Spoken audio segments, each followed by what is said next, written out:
స్థిరమైనవి నీ కార్యములు, నా ఎడల స్థిరమైనవి నీ ఆలోచనలు, నా యేసయ్యా కృపలను పొందుచు కృతజ్ఞత కలిగి. ఆదికాండము 2వ అధ్యాయము 18 నుంచి 24 వచనాలు. తాను ఆదాము నుండి తీసిన ప్రకటెముకను స్త్రీనిగా నిర్మించి ఆమెను ఆదాము వద్దకు తీసుకొని వచ్చెను. అప్పుడు ఆదాము ఇట్లనెను, నా ఎముకలలో ఒక ఎముక, నా మాంసములో మాంసము, ఇది నరునిలో నుండి తీయబడెను గనుక నారి అనబడెను. యోహాను సువార్త 2వ అధ్యాయము 1 నుంచి 11 వచనాలు. 3వ దినమున గలిలయలోని కానా అను ఊరిలో ఒక వివాహము జరిగెను. యేసు తల్లి అక్కడ ఉండెను. యేసును ఆయన శిష్యులను ఆ వివాహమునకు పిలువబడిరి. ద్రాక్షరసమైపోయినప్పుడు యేసు తల్లి వారికి ద్రాక్షరసము లేదని ఆయనతో చెప్పారు. సమయం ఇచ్చిన దేవాది దేవునికి వందనాలు. దేవుని వాక్యం చదువుకుందాం. ఎఫెసీయులు 5వ అధ్యాయం 22 నుంచి చదువుకుందాం. 22. స్త్రీలారా ప్రభువుకు వలె మీ సొంత పురుషులకు లోబడి ఉండుడి. స్త్రీలు సంగమునకు శిరస్సై ఉన్న లాగున పురుషుడు భార్యకు శిరస్సై ఉన్నాడు. క్రీస్తే శరీరమునకు రక్షకుడు ఉన్నాడు. సంఘము క్రీస్తునకు లోబడినట్లుగా భార్యలు కూడా ప్రతి విషయములోనూ తమ పురుషులకు లోబడవలెను. పురుషులారా మీరును మీ భార్యలను ప్రేమించుడి. అటువలనే క్రీస్తు కూడా సంఘమునకు ప్రేమించి అది కలంకమైనను మూఢత అయినను అట్టిది. మరి 3 బైబిల్ మాటలు చదివాం. మొదట్లో ఆదికాండము 2వ అధ్యాయంలో అక్కడ మేము చూస్తాం వివాహ స్థాపన ఎలా స్థాపించబడాలి. రెండవదిగా ఎఫెసీ 5వ పత్రికలో అక్కడ వివాహ బాధ్యత ఉంది.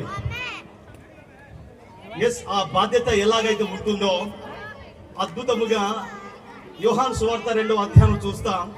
అక్కడ అద్భుతమైన ఆశ్చర్యకార్యం చూస్తాం. హల్లెలూయా.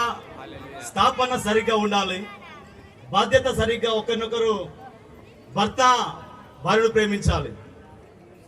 దేవుడు వాస్తవంగా నరుని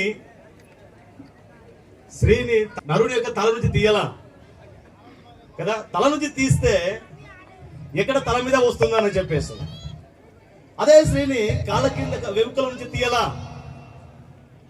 పురుషుడు ఎప్పుడు నా లోబడి ఉండాలి, కాళ్ళ కింద ఉండాలని చెప్పేసి. కానీ దేవుడు ఎంత గొప్పవాడాయి అంటే పక్కటెముకను తీశాడు. ఎందుకంటే ఇద్దరు సహవాసంతో, సంతోషంతో, సమాధానంతో, సమృద్ధి కలిగి, అభివృద్ధి కలిగి, భర్త భార్యను ప్రేమించి, భార్య లోబడి, అద్భుతమైన బాధ్యతలు కలిగి, కుటుంబాన్ని స్థాపించి, కుటుంబ బాధ్యతలు కలిగి, కుటుంబం యొక్క అద్భుతమైన పునాదులు బలంగా నిర్మించి సమాజానికి ఆ కుటుంబం ద్వారా కలిగిన ఫలితాలు, ప్రయోజనాలు, మీరు లోకానికి వెలుగై ఉన్నారు, మీ వెలుగు ఇతరులకు పంచాలి. హల్లెలూయా. సో వివాహ స్థాపన సరిగా లేకపోతే బాధ్యతలు సరిగా ఉండవు. బాధ్యతలు సరిగా లేకపోతే అద్భుతాలు మేము చూడలేము, సమాధానము చూడలేము, సంతోషము చూడలేము. అయిపోయించు, మొన్ననే అయిపోయిందిగా పెళ్ళి, ఏమైంది? మాటలు లేవు. ఏమైంది? ఇంటికి వచ్చింది. ఎందుకు వచ్చింది? బాధ్యతలు సరిగ్గా నిర్వహించకపోతే. సో దేవుడు అద్భుతమైన జంటగా దేవుడు నిర్మించాడు. హల్లెలూయా. దేవుడు జతపరిచిన వారిని ఏ ఒక్కరు కూడా, హల్లెలూయా, ఎస్, దేవుడు జతపరిచిన గొప్ప దంపతులు మన మధ్యలో సాయి త్రివేణి గారు ఉన్నారు. దేవుడు వారిని దీవించి ఆస్వాదించి వారి యొక్క వివాహ స్థాపనలో బలమైన పునాది వేయునుగాక. హల్లెలూయా.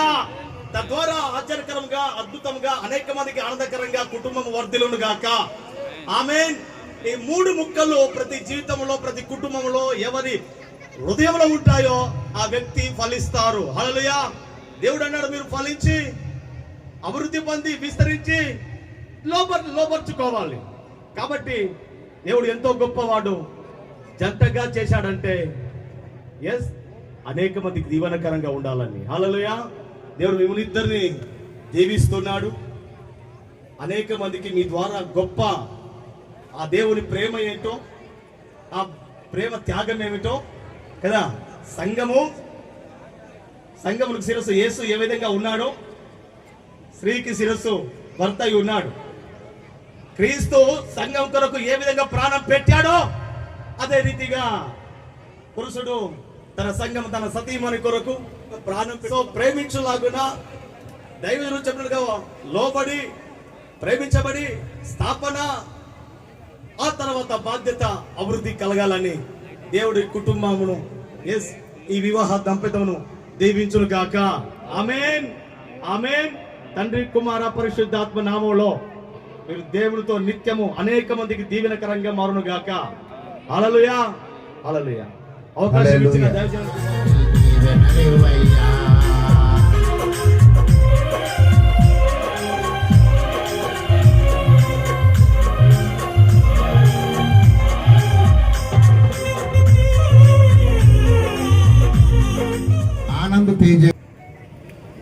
ప్రార్థన చేద్దాం. వివాహము అన్ని విషయంలో ఘనమైనది. అయాదిగో ప్రభా, ఈరోజు ఘనముగా జరిగించినందుకు వందనాలు. అయాదిగో ప్రభా, దంపతులను ప్రభువు దీవించండి, ఆశీర్వదించండి, అనేక మందికి దీవెనకరంగా మార్చండి.